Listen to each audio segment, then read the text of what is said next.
नमस्कार, बहुत स्वागत है आपका। मैं हूं आपके साथ ऋतु सिंह और आज चर्चा होगी सोने पर इसीलिए क्योंकि 2026 की शुरुआत हो चुकी है और सभी जानना चाहते हैं कि 2026 सोना खरीदने के लिए कितना ठीक है, क्या निवेश करना चाहिए, अगर कर रहे हैं तो किन बातों का आपको ध्यान रखना है, कौन सी चीज़ें हैं जो आपको दिमाग में रखनी है, ये आज हम एक्सपर्ट से समझेंगे। हमारे साथ मार्केट एक्सपर्ट मिस्टर शरद कोहली जी जुड़ गए हैं। शरद जी, बहुत स्वागत है आपका न्यूज़ 18 पर। नमस्कार ऋतु, आपको और न्यूज़ 18 के सभी फॉलोअर्स, व्यूअर्स, सब्सक्राइबर्स, दर्शकों को मेरा अभिनंदन। बिल्कुल, तो शरद जी, सबसे पहला सवाल तो यही बनता है कि 2026 क्योंकि शुरू हो चुका है, गोल्ड में निवेश के लिए 2026 कितना सेफ रह सकता है? देखिए, उतार चढ़ाव तो बहुत देखने को मिलेंगे और जो लोग गोल्ड सिल्वर में इंटरेस्ट रखते हैं, अगर गोल्ड की बात हो रही है, पहले गोल्ड की करता हूँ, तो उतार चढ़ाव आपको मिलेंगे। क्योंकि क्या होता है कि गोल्ड को समझने के लिए हमें ये देखना होगा कि गोल्ड में कौन लोग निवेश करते हैं। गोल्ड में दुनिया भर के सेंट्रल बैंक्स निवेश करते हैं जो कि बड़ी मात्रा में गोल्ड खरीदते हैं। और गोल्ड आपको पता ही होगा ज्वेलरी बनाने के काम आता है, तो आप महिलाएं, आपसे बेहतर कौन जानेगा। और एक बड़ी मात्रा ऋतु गोल्ड में डेरिवेटिव होता है। डेरिवेटिव का मतलब इसको बोलते हैं सट्टेबाजी होती है। सट्टेबाजी का अर्थ है, मैं दर्शकों के लिए आसान करके बता देता हूँ कि एक कमोडिटी एक्सचेंज होता है, उसको हम MCX भारत में बोलते हैं, मल्टी कमोडिटी एक्सचेंज। अमेरिका में इसको कॉमेक्स बोलते हैं, कमोडिटी एक्सचेंज।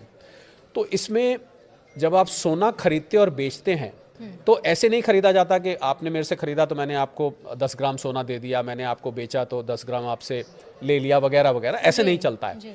इसमें सिर्फ पेपर कॉन्ट्रैक्ट खरीदे बेचे जाते हैं। अब जैसे उदाहरण के तौर पर 5 फरवरी को फरवरी के महीने का कॉन्ट्रैक्ट एक्सपायर हो रहा है। तो मैं क्या करूंगा कि मैं कहूंगा कि मुझे 1 किलो सोना मैंने खरीदा और 1 किलो सोना अब आज के रेट पे जाए तो करीब 1,40,00,000 रुपए का है। तो मैं क्या करूंगा कि सिर्फ 20% दे के और 1 किलो सोने का कॉन्ट्रैक्ट ले लूंगा। और जैसे ही वो 5 फरवरी आएगी, अगर वो 1,40 से ऊपर चला गया तो मुझे मेरा मार्जिन प्रॉफिट मिला के वापस मिल जाएगा, और अगर नीचे चला गया तो मेरे मार्जिन में से उतना काट लेंगे और मुझे बाकी वापस दे देंगे।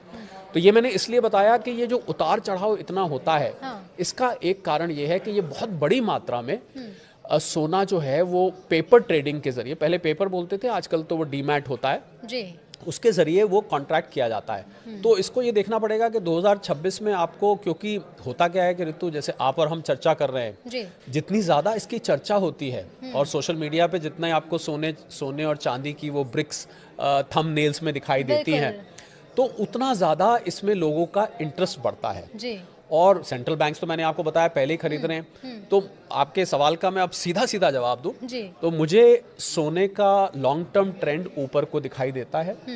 हो सकता है 2026 में बीच में कुछ दिन के लिए ठहर जाए, कुछ दिन के लिए थोड़ी करेक्शन आए, ये भी हो सकता है, पर लॉन्ग टर्म ट्रेंड ऊपर दिखता है। और इसका एक बहुत बड़ा कारण ऋतु मैं और बता दूं कि जो जियोपॉलिटिकल टेंशंस हैं, ये जो दुनिया भर में आपने विश्व युद्ध की बातें बार बार सुनाई दे रही हैं, अलग अलग देशों में युद्ध जैसे युद्ध जैसे हालात बन रहे हैं।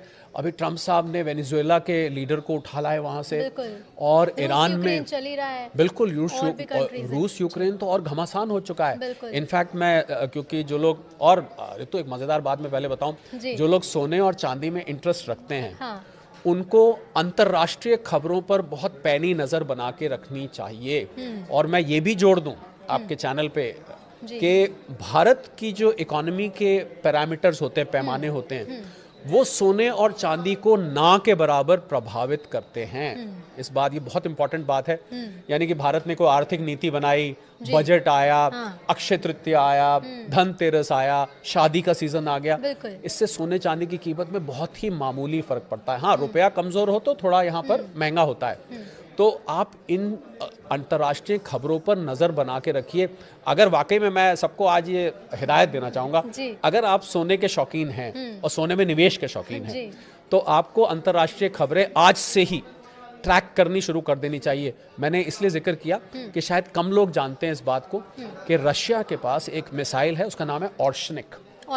और रशिया का एक पड़ोसी देश है, उसका नाम है बेलारूस, उसका बहुत घनिष्ठ मित्र है। उसने अपनी ऑर्शनिक मिसाइल को बेलारूस में, क्योंकि बेलारूस यूरोप के और नजदीक है, वहां पर तैनात कर दिया है।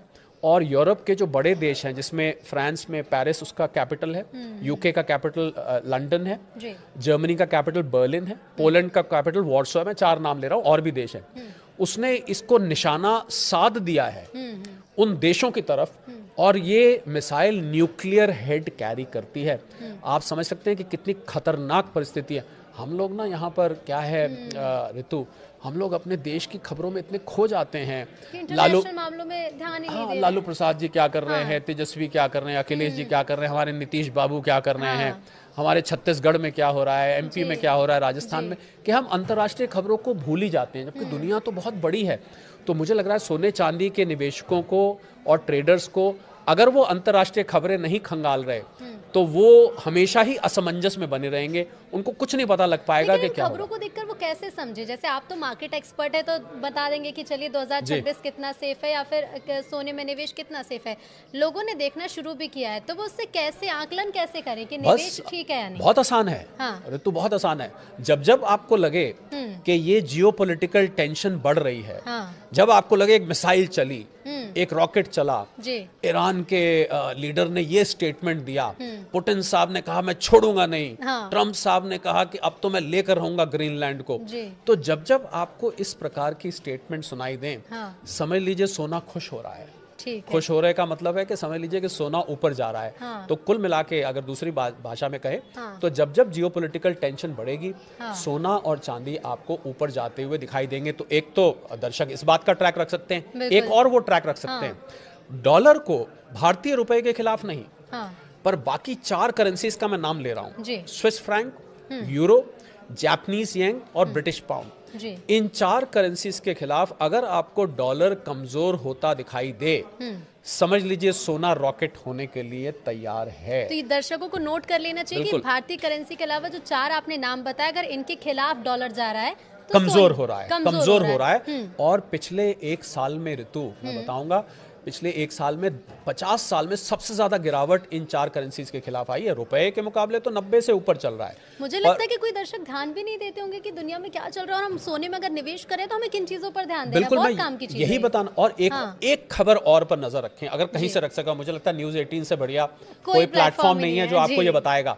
आप ये ध्यान रखिए कि सेंट्रल बैंक्स दुनिया के, सेंट्रल बैंक कहते हैं जैसे भारत में रिजर्व बैंक है, अमेरिका में फेडरल रिजर्व है, इंग्लैंड में बैंक ऑफ इंग्लैंड है, अगर ये सेंट्रल बैंक्स कभी भी अपने सोने के भंडार बेचने शुरू करते हैं तो आपको एक निवेशक के तौर पे उसमें से पतली गली में से बाहर निकल जाना चाहिए। आपको बेच के एक तरफ हो जाना चाहिए, क्योंकि ये बहुत बड़ी मात्रा में बेचेंगे और एकदम प्राइस करेक्शन आ सकता है। तो मैंने देखिए आपको 3-4 ऐसे पैमाने बता दिए हैं।